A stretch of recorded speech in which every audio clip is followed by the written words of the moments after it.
சிவபக்தர்கள் அனைவருக்கும் வணக்கம். இன்னைக்கு நம்ம பார்க்கக்கூடிய தலைப்பு திருநள்ளாறு சனீஸ்வரன் பகவான் கோவிலோட வரலாறு பத்தி தான் பார்க்க போறோம். நிடத நாட்டு மன்னன் நலன் சேதி நாட்டு இளவரசி தமயந்தியை திருமணம் செஞ்சான். இந்த பெண்ணை மணக்கிறதுக்காக இந்திரன், அக்னி, யமன், வருணன் இவங்க எல்லாருமே விரும்பினாங்க. ஆனா நலனை தமயந்தி திருமணம் செஞ்சதுனால பொறாமை கொண்ட அவங்க சனீஸ்வரனுக்கு போய் சொன்னாங்க. சனீஸ்வரன் நடந்ததை கேள்விப்பட்டு கோபப்பட்டாரு. தேவர்களாகிய நம்மளை விட்டுட்டு மனிதனையே தமயந்தி விரும்பினா. நலனையும் அவளையும் ஒரு கணமுமே வாழ விடாம பிரிச்சு வைக்கிறேன்னு சொல்லி பூமிக்கு வந்தாரு. 12 வருஷம் காத்திருந்தாரு. நிடத மன்னனோட நீதியிலேயோ ஆச்சாரத்திலேயோ ஒழுக்கத்திலேயோ எந்தவித குறையுமே காணப்படல. ஒரு நாள் அவசரமா கால்ல நீர் பட்டும் படாமலும் கழுவிட்டு அந்தி வழிபாட்டுக்காக அரசன் அமர்ந்தாரு. அப்போ சனீஸ்வரர் அவனை பட்சிட்டாரு. அதுக்கப்புறமா நலன் சூதாடி தமயந்திய பிரிஞ்சான். கார்கோடகன் அப்படின்ற பாம்பு தீண்டி அவரோட உருவமே மாறிடுச்சு. தமயந்தி தன்னோட தந்தை கிட்ட போய் மறு சுயம்வரம் வச்சு 2வது சுயம்வரத்துல நலனுக்கே மாலையும் இட்டா. இழந்த அரச திரும்ப பெற்றும் மனைவி மக்களோட இன்பமா வாழ்ந்தும் நலனோட மனம் அமைதி அடையல. சித்தபிரமம் பிடிச்சவன் மாதிரி இருந்தான். இந்த நிலையில நிடத நாட்டுக்கு வந்த நாரத முனிவர் நலனை பார்த்தாரு. நீ இப்படி இருக்கிறது சனி பகவானோட செயல்தான், அதனால தல யாத்திரை செல்வாய் அப்படின்னு சொன்னாரு. நலனும் மனைவி மக்களோட காசி முதல் கன்னியாகுமரி வரைக்கும் யாத்திரை செஞ்சுட்டு வந்தாங்க. இறுதியா திருநள்ளாருக்கு வந்து சேர்ந்தான். பிரம்ம தீர்த்தத்துல இறங்கி நீராடினான். திருநீரு பூசி சிவ மந்திரத்தை சொன்னபடியே கோவிலுக்குள்ளேயும் வந்தான். உள்ள அவனோட காலடி எடுத்து வச்சதுமே சனி பகவான் மின்னல் போல நலனை விட்டு பிரிஞ்சு வலது பக்க கோபுர சுவர்ல இருக்கக்கூடிய சின்ன மாடத்துல ஒதுங்கி போய் நின்னாரு. அன்னையில இருந்து இன்னைக்கு வரைக்கும் மகா கீர்த்தியோட இந்த தளத்துல நிரந்தரமா தங்கி இருந்து பக்தர்களுக்கு அருளாசி புரிஞ்சுட்டு வராரு. நலன் பெரிய சுமையை இறக்குனவன் போல தெளிவு பெற்று சிவபெருமான வணங்கி, பெருமானே இங்க என்ன மாதிரி சனி பகவான வந்து வணங்கக்கூடிய பக்தர்களுக்கு சனி பகவான் அருள் புரிஞ்சு அவங்களோட துன்பங்களை நீக்கி நன்மைகளை செய்யணும். 2வதா இந்த தளத்தோட ஒரு காத விஸ்தீரணத்துக்கு சனி பகவான் அனுக்கிரக பார்வை உடையவரா இங்க இருக்கிறவங்களுக்கு நன்மையும் கொடுக்கணும். இந்த பகுதிக்கு இன்னையில இருந்து மூர்த்தி, தலம், தீர்த்தம்னு 3க்குமே என்னோட பேர்ல விளங்கிடணும்னு சொல்லி வேண்டி அதே வரமாவும் பெற்றான். அதை இறைவனும் சனி பகவானும் மகிழ்ந்து ஏத்துக்கிட்டு அருள் புரிஞ்சாங்க. சுவாமியோட அருளானைப்படி ஈஸ்வர பட்டத்தோட சனீஸ்வர பகவானா துவார மூர்த்தியா பக்தர்களுக்கு அருள் புரிஞ்சுட்டு வராரு. நலனுக்கு இங்க விமோச்சனம் அளிச்சதுனால இறைவனுக்கு நலனேஸ்வரர் அப்படின்ற பெயரும், திருக்குளத்துக்கு நலத்தீர்த்தம் அப்படின்ற பெயரும், இந்த ஊருக்கு திருநள்ளாறு அப்படின்ற பெயரும் வந்தது. தர்பாரண்யேஸ்வரரை நலன் வணங்குனதுமே சனீஸ்வரர் அவனை விட்டு நீங்கிட்டாரு. நலனோட வேண்டுகோள் படி இந்த தளத்துல கிழக்கு நோக்கி அமர்ந்து ஈஸ்வரன் பட்டத்தோட சனீஸ்வரன் அப்படின்ற பெயர்ல தாங்கி அருள் கொடுக்கிறாரு. சனீஸ்வரர் நலன் கிட்ட, நீ அரசர்களுள் சிறந்தவன், தோல்வியே அறியாதவன், உன்கிட்ட 7.5 வருஷம் நான் வசிச்சுட்டு வந்தேன். உன்னோட குடும்பத்தை யார் தரிசனம் செய்யறாங்களோ அவங்களை நான் பாதுகாப்பேன். நீ எனக்கு தீர்த்தத்தை உருவாக்கு. இந்த நல தீர்த்தத்துல எண்ணெய் தேய்ச்சி நீராடி என்ன தரிசனம் செய்தவங்களுக்கு என்னால வரக்கூடிய துன்பங்கள் எல்லாமே நீங்கும் சொல்லி வரம் கொடுத்தாரு.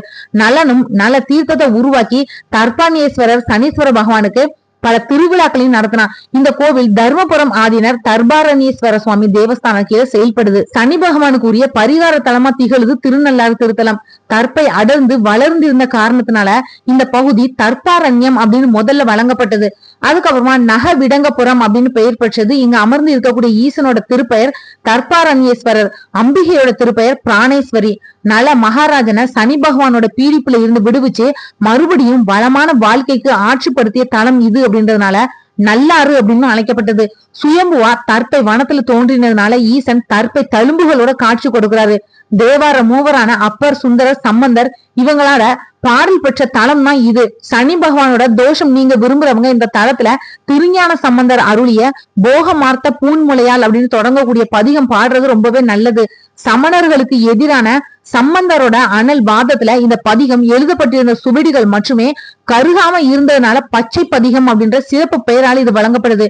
விஷ்ணு, பிரம்மன், இந்திரன், அஷ்டதிக்கு பாலகர்கள், அகத்தியர், புலஸ்தியர், அர்ஜுனன், நலன் இவங்க எல்லாருமே வழிபட்ட ஈசன் தான் இவரு. தமிழகத்தோட சப்த விடங்க தலங்கள்ல திருநள்ளாறும் ஒண்ணு. விடங்க அப்படின்னா செதுக்கப்படாத மூர்த்தி அப்படின்னு பொருள். 7 சுயம்பு தலங்கள்ல திருநள்ளாறும் ஒண்ணு. தர்பாரண்யேஸ்வரர் ஆலயத்துல அருளக்கூடிய சனி பகவான் ஈசனோட கட்டளைப்படி இங்க வந்து வணங்கக்கூடிய பக்தர்களுக்கு நல்ல வாழ்வினை அளிக்கக்கூடிய பணியை மேற்கொண்டிருக்கிறாரு. சனி பகவானால கடுமையா பாதிக்கப்பட்டிருந்தாலும் இந்த தலத்துக்கு வந்து ஈசனை வணங்கினா நல்ல பலன்களை பெறுவாங்க அப்படின்றது நம்பிக்கை. ஜென்ம சனி, கண்ட சனி, அஷ்டமத்து சனி, மத்திய சனி, ஆத்திய சனி, 7.5 சனின்னு சனி பகவானால எத்தகைய பாதிப்புகள் ஏற்பட்டிருந்தாலும் இந்த தலத்துக்கு வந்து பரிகாரம் செய்வது வழக்கம். நல தீர்த்தத்துல நீராடி எல் தீபம் ஏற்றி கருங்குவலை மலர சாத்தி சனீஸ்வரனை வணங்கினா தீராத எந்த துயரமும் தீரும்.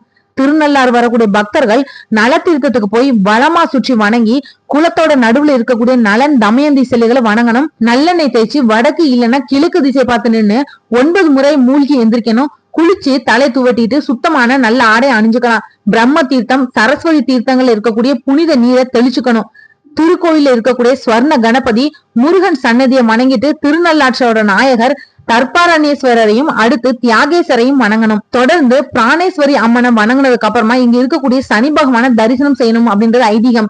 எல் தீபம் ஏற்றது தொடங்கி அவரவர் வசதிக்கு ஏத்த மாதிரி பூஜைகள் செஞ்சு சனி பகவானுக்குரிய பரிகாரங்களை செஞ்சுக்கலாம். சனி பகவான சனிக்கிழமை மட்டும் இல்லாம வாரத்தோட எல்லா நாட்களையும் வரக்கூடிய சனிஹோரை நேரத்துல வழிபடலாம். இதனாலையும் கூடுதல் பலன் உங்களுக்கு கிடைக்கும். கடுமையான சனி தோஷத்தால பாதிக்கப்பட்டவங்க பாதிப்புல இருந்து விடுபட சனி பகவான பிரார்த்தித்து சனிக்கிழமை தோறும் ஒருவேளை உபவாசம் இருக்கிறது ரொம்பவே நல்லது. சனி பகவானுக்கு நல்லெண்ணெய் அபிஷேகம் செஞ்சு கருப்பு வஸ்திரம் வடைமாலை சாத்தி எள்ளு சாதம் நைவேத்தியம் செய்யலாம். எல்லால் ஆன இனிப்பு பலகாரங்களை பெருமாளுக்கும் சனி பகவானுக்கும் படைக்கலாம். சனி பகவானோட அருளை பெற ஆஞ்சநேயர் கணபதியையும் வணங்கலாம். சனி பகவான் நீதி பகவான் நியாயவான் அப்படின்னு போற்றப்படுறவரு.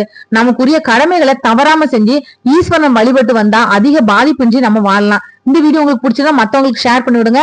நாளைக்கு மற்றும் ஒரு நல்ல தலைப்பு நான் உங்களுக்கு சந்திக்கிறேன். நன்றி.